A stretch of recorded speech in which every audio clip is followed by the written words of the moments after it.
Hey there, Grumpy Old Fart here.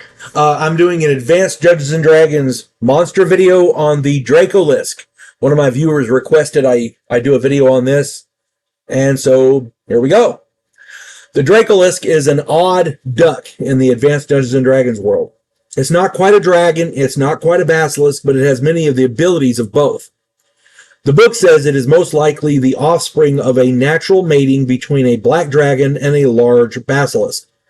I tend to think that it's more likely a genetic splicing of those two creatures by some wizard, alchemist, or, whatever, for some reason. Either way, the critter is very effective. The Dracolisk can be found on page 55 of the Advanced Dungeons & Dragons Monster Manual 2.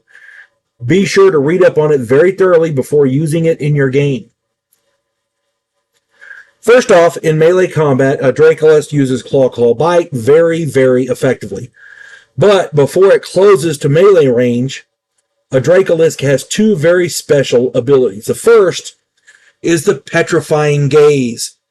Anyone meeting the critter's gaze will be petrified.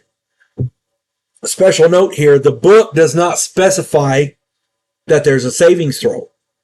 And this has been a point of contentious debate among players and dungeon masters for decades.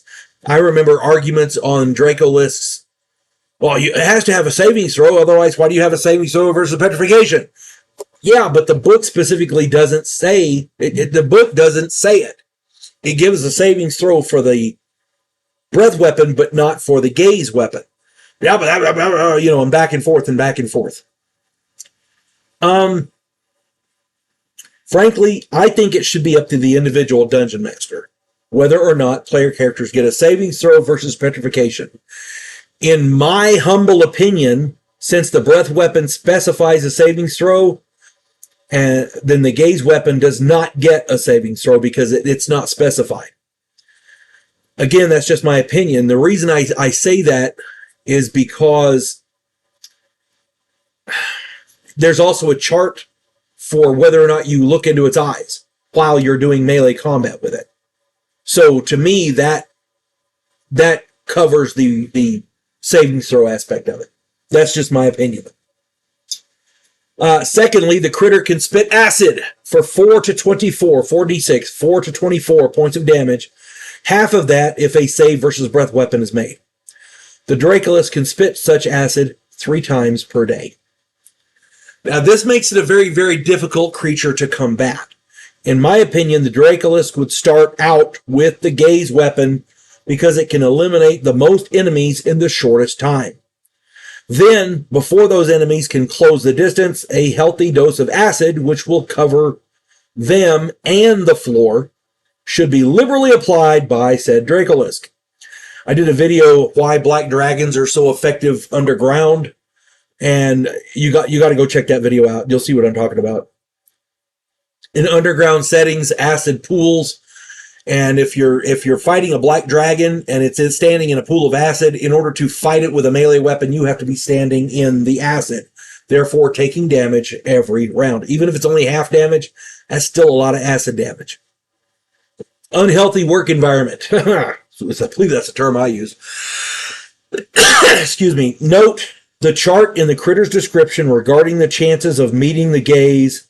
Also note that the gaze is in effect all the time, and any player character fighting the Dracolisk in melee combat fights at penalties. This thing is extremely effective, especially if it has to guard a specific area. You put like a door at the top of a set of stairs in a narrow area, and then put that Dracolisk, that being the only way to get to the door, and then you put that Dracolisk at the bottom of those steps in a narrow, confined area.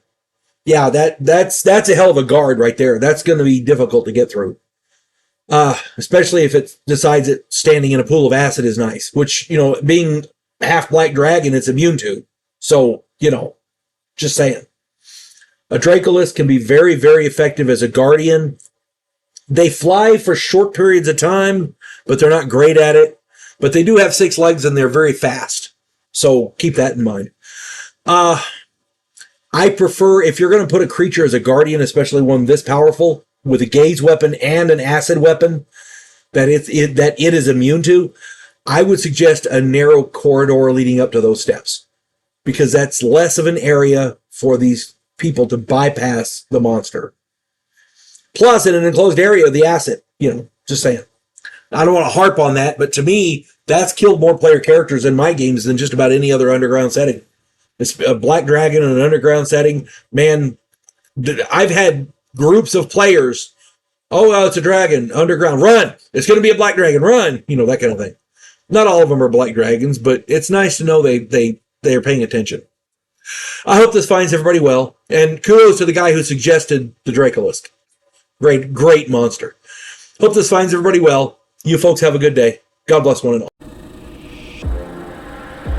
Devo Poland, a scientific representative of a pacifist race called the Gandhiri, is sent away as an exchange officer. His objective, to learn the one skill his species never developed, to fight. And he's sent to learn that skill from the one species who does it better than any other in the galaxy, humans. If you like science fiction with an upbeat military tone, check out my novel, Vanguard 1.